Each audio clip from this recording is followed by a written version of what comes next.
Hello, so it's a what I eat in a day travel edition.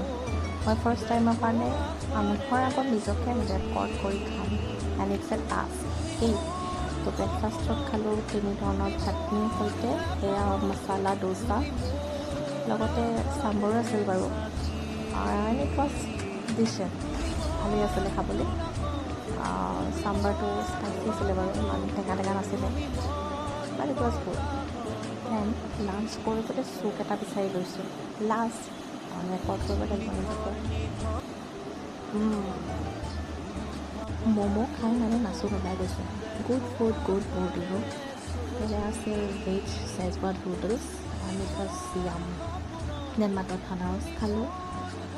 এতিয়া ডিনাৰত খালোঁ spicy চুপ বাট খোৱাতকৈ বেছি মানুহৰ ওপৰত চকু মোৰ কোনোবাই দেখিলে খাম বুলি দেখিলে হ'বলা বাই